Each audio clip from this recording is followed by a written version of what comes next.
बिस्मिल्लाहिर्रहमानिर्रहीम अस्सलामुअलैकुम या इली हक हैदर। उम्मीद करना तुसीं सारे भरा ठीक हो ते अल्लाह ताला तुहानूं सारिਆਂ ਨੂੰ ठीक रखे जी। तो सब नालों पहली गल है कि वॉइस ओवर करके तो पूरे पाकिस्तान के दरियावां की तुहानूं अपडेट देन लगा।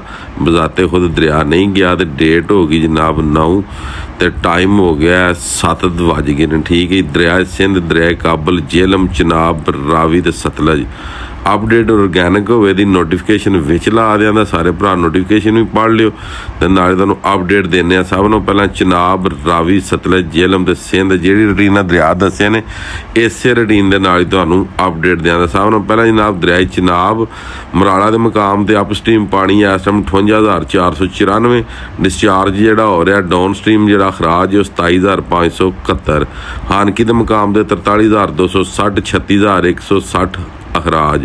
कादराबाद 40,363 अखराज, 25,363।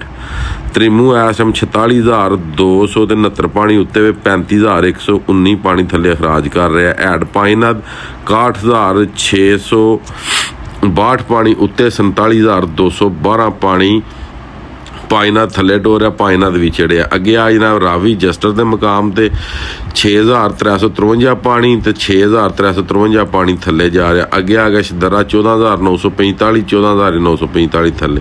अगे आ गया बल्लो की 39,175 तो अखराज 14,475। अगे जनाब सदनाई तो सदनाई को पानी है 20,951 के थले सदनाई पानी दे रहा 6,157। अगे आ गया जी दरिया सतलज तो GS वाला तो पानी 26,750 तो 26,750 पानी थले जा रहा है जिहड़ा सतलज ये पानी जिहड़ा कि वो चढ़े। अगे आ गया जनाब सुलेमान की 24,903 तो 15,094 पानी सुलेमान की थले टोर है। अगे आ गया हैडसलाम 21,162, 19,282 पानी जिहड़ा वे वो जा रहा थले डिस्चार्ज।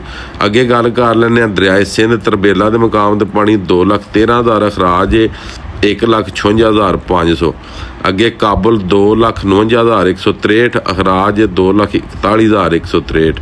अगे चश्मा 2,73,343 अखराज, 2,59,750। अगे जनाब तौंसा को पानी 1,85,129, 1,67,329 जिहड़ा वे डाउन स्ट्रीम ते जा रहा तौंसा। अगे गुड्डू बराज 1,97,463, 1,63,974। अगे सखर 1,64,788, 1,02,828 पानी सखर जिहड़ा वो डिस्चार्ज करा रहा है। अगे आ गए जनाब कोटरी 2,14,311, 1,71,846 कोटरी जिहड़ा थले डिस्चार्ज करा रहा है। अगे जी नौशहरा काबल के मुकाम ते पानी 29,200 तो 29,200 पानी जिहड़ा थले डिस्चार्ज हो रहा। पिछे तुसीं नोटिफिकेशन भी वेख्या, नोटिफिकेशन विच ला दिता है ताकि जिन्ने भी भरा दरियावां ते रहने वाले ने उन्होंने ताकि पता लग जाए कि वीडियो जिहड़ी है किसी मजबूरी के तहत दरिया ते नहीं जा सकिया, उत्थे नहीं बना सकिया, मगर वॉइस ओवर करके वीडियो तुहाडे कोल कर रहा वां, तुहाडे तक अपडेट पहुँचा रहा वां ताकि तुहानूं पता लग जाए। अपडेट विच इस गल्ले लाइए कि जिहड़े भरा नवें आउंदे ने उन्होंने इस गल का पता लग जाए कि अपडेट विच लगी जी रिपोर्ट है ऑर्गैनिक है। वॉइस इस गल्ले उत्ते करी दी ताकि जिन्ने भी भरा वीडियो वेखने वाले ने उन्होंने सारिਆਂ नहीं पता लगता कि पानी का की लैवल अप है, की डाउन है, की मामला है। तो फिर इस गल्ले करके बोल के तो उन्होंने भरावां नूं दस दिता जाता है कि यह पानी है तो यह सूरत हाल। बकाया अज की वीडियो तो अज का व्लॉग खत्म करने। मैनूं दिओ इजाजत, नैक्सट वीडियो आने तक इजाजत। अपना ख्याल रखियो।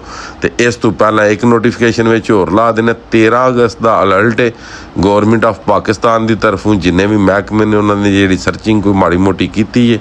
बकाया अल्लाह ताला की ज़ात बेहतर करने वाली है। 13 तरीक तक जोड़े अलर्ट जी जारी है कि इन्होंने दरियावां दे विच रावी, सतलज, झेलम ते चिनाब दे विच पानी होने का खतरा है। तो व्लॉग करने खत्म। मैनूं दिओ इजाजत, नैक्सट वीडियो आने तक इजाजत। अपना ख्याल रखियो, अपनी खास दुआओं दे विच मैनूं याद रखियो। तो इंशाअल्लाह मिलने किसी नैक्सट वीडियो दे नाल।